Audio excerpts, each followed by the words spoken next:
Hello students, this is Mr. Ezra. Today we are going to talk about a way to divide polynomials called synthetic division. So before we get into synthetic division, let's kind of review what we've learned about polynomial division so far. We've learned that there was this algorithm or this process that we learned in like third, fourth grade maybe even a little earlier for some of us, where we divided and then multiplied and then subtracted and brought down the next term, and we repeated that process over and over again. And it's not that it's hard to do necessarily, but it's a lot of multiplying and subtracting and dividing, and and it takes some time, it takes some space, really. I mean, probably one problem could take up a fourth of your notebook paper if you're writing large. So we want a process that's a little more streamlined, and we have a process. There is another way to divide, and it is called synthetic division. Now, synthetic division is a process that we use to divide when the divisor is a linear binomial. So you have to be dividing by something that is linear with two terms, like x plus 2, or even 2x minus 3. As long as we're dividing by a linear binomial, then we can use synthetic division fairly simply, fairly easily. That's when it really is the right thing to use for division. So let's look at an example to see how this process works. We're going to use synthetic division to divide x to the fourth minus 10x squared minus 2x plus 4 by x plus 3. As we begin this problem, we got to talk about how we set up synthetic division. So first off, when we are dividing by x plus 3, that is the factor that we're dividing by, or the divisor. In synthetic division, we have to set that equal to 0 and solve. So we're going to subtract 3 on both sides. And synthetically, we're not going to divide by x plus 3. We're going to divide by the solution to x plus 3 equals 0, which is negative 3. So I'm going to give myself a little backwards L over here, and I'm going to put negative 3 in that L. Next, we're going to look at this guy right here, what we're dividing into, and we're going to look at all the coefficients. Now, in the last video with long division, I talked about something that I call the countdown, and that is making sure that all of your exponents are represented from the highest one all the way down to the constant. Well, here we have x to the fourth, but we're missing an x to the third term. So we're still going to have to use a placeholder for that missing term. It's going to go between x to the fourth and negative 10x squared. So now we have 4, 3, 2, 1, 0. We've got all of them accounted for using a placeholder for the x to the third term. So coefficients. If there's not a number in front of it, it's an understood 1. If it's missing, we use 0. Minus 10 is a coefficient of negative 10. Minus 2 is a coefficient of negative 2. And the constant is the last number that you want to represent. We're going to draw a line under here from left to right. And here is our procedure. Okay. We bring the first one down. You bring the first one down, bring one down. Then we multiply. Negative 3 times 1 is negative 3. Then we add down. 0 plus negative 3, or 0 minus 3, is negative 3. Then we multiply. Negative 3 times negative 3 is positive 9. Then we add down. Negative 10 plus 9 is negative 1. Then we multiply. Negative 3 times negative 1 is positive 3. We add down. Negative 2 plus 3 is positive 1. Multiply. Negative 3 times 1 is negative 3. And then we add down. 4 plus negative 3, or 4 minus 3, is positive 1. Now, on this last number here, we're going to put a little dividing L right there. Okay, let's kind of outline what we did again. We first brought down the first number. So we bring down first number. After we bring down the first number, we multiply. And that multiplication is going to happen where we're going to say -3 times 1. And that gives us this number here, -3. -3 times 1 is -3. After we multiply, we add down. So the first step was to multiply, or the second step was to multiply. And now we add down. 0 plus -3 is -3. And then we're going to repeat steps 2 and 3 until we get to the end. Again, -3 times -3 is +9, add down. -3 times -1 is +3, add down. -3 times 1 is -3, add down. All right, so that's the process. It's multiplying the number on the left by the bottom to get this part, adding, and then repeating that process over and over again. Once you get used to that, this process is awesome.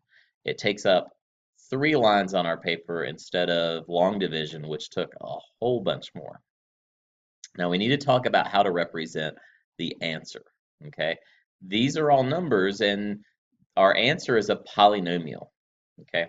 When we divide x to the 4th by an x, the degree of our answer is going to be 1 less than the degree we started with.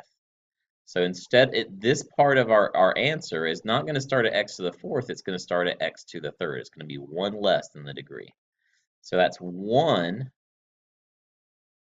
x to the 3rd minus 3 x squared minus 1 x plus 1. So 1x to the 3rd minus 3x squared minus 1x plus 1. Notice that my exponent gets smaller and smaller and smaller. And this guy right here is our remainder. And you might remember from before what we do with the remainder is we put it in the numerator. And in the denominator, we put what we were dividing by. Now remember, synthetically, we were dividing by -3. But the actual division, we're dividing by x plus 3. So that's what goes in the denominator of our remainder part, 1 over x plus 3. And this is our final answer. We can clean it up a little bit. It's not necessary to have a 1 in front of a variable. So more concisely, x to the 3rd minus 3x squared minus x plus 1 over x plus 3. This is synthetic division. This is using synthetic division to divide a polynomial by another polynomial. Okay, we got to get used to the steps. Bring the first one down, multiply, add, multiply, add, multiply until you get to the end. The last one's your remainder. And then we've got to get used to how to interpret this as our final answer. Let's look at a few more examples of how to use synthetic division to divide. So here we're going to divide 2x to the 4th minus x to the 3rd plus 4 by x plus 1. Remember that we're actually not dividing by synthetically, we're not dividing by x plus 1. Instead, we're dividing by the value for x when x plus 1 equals 0. So if I subtract 1 on both sides, I get x equals -1. I'm going to divide by -1. I put that on the left with a little kind of backwards L here to separate it. I'm then going to put my coefficients inside, starting with 2. Coefficients are numbers in front of variables. 2x to the 4th minus 1x to the 3rd, so it's going to be a -1. I'm missing the x squared, and I'm missing the x term. Since they're both missing, remember we have to have placeholders in for their place. Even though there's nothing there, we still use those placeholders. So we got 4, 3, 2, 1, and then our constant term always goes last. Give yourself a little space and draw a line. You might go ahead also and separate out the remainder over here. Go ahead and give yourself an L so that you know that's your remainder. And then we have to get used to this new process, this new way to do it. Bring down the 2, multiply -1 times 2, and that number comes up here to be -2. We add down -1 plus -2 is -3. We multiply -1 times -3 is +3. Add 0 plus 3 is +3. Again, multiply -1 times +3 is -3. Add 0 minus 3 is -3. Multiply -1 times -3 is +3. And finally, add one last time. 4 plus 3 is 7. When we're writing our answer, the resulting polynomial is going to have a degree that is 1 less than the one we started with. So since we started with an x to the 4th, this is going to be an x to the 3rd power. So we'll say 2x to the 3rd. Minus 3 goes next. That's x squared. Then plus 3, x, and then minus 3. And you should notice that starting at 1 less, you have a countdown of exponents, 3, 2, 1, and then the constant. The last part is our remainder. So it's positive, so plus 7 over. And whatever we were dividing by, whatever was going into our polynomial, that goes in the denominator, just like it did with long division. And that is our final answer for this division problem.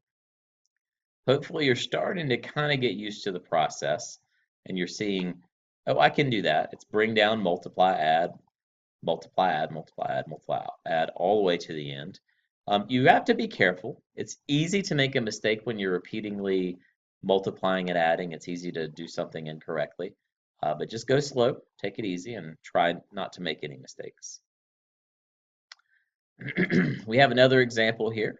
I'll start with my countdown of exponents to make sure I don't need any placeholders. I've got 3, 2, 1, constant term, which is an x to the 0. So I'm good. I don't need any placeholders for this problem.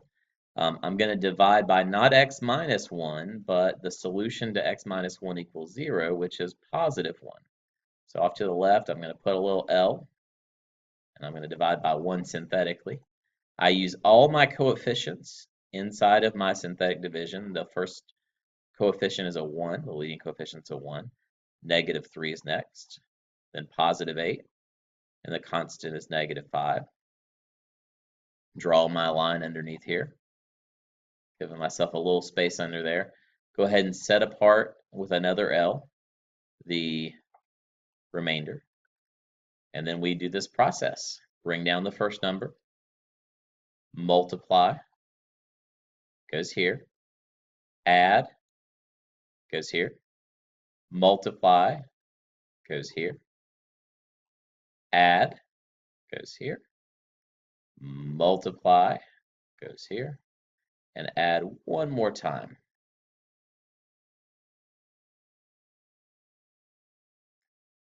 Our degree of our resulting polynomial is going to be 1 less than x to the 3rd, so this is going to end up being 1x to the 2nd power, which is just x squared. And then we go from x squared to x minus 2x, and plus 6 is the constant, plus 1 over x minus 1. And that's it. Very quickly and easily, we've been able to synthetically divide two polynomials to get a resulting polynomial without too much trouble. Now, what happens if, let's say we're doing this kind of synthetic division and we end up with a remainder of 0.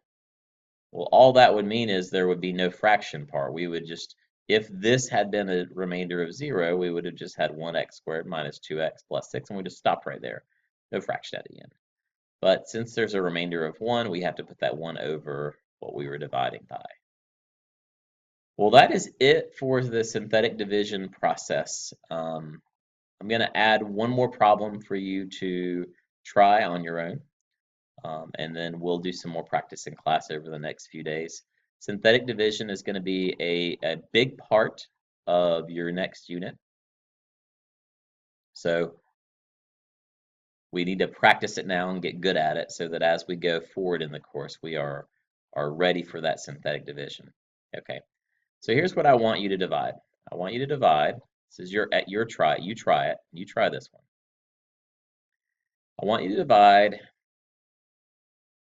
2x to the fourth plus 3x squared minus 6 by x minus 2. Put those in parentheses.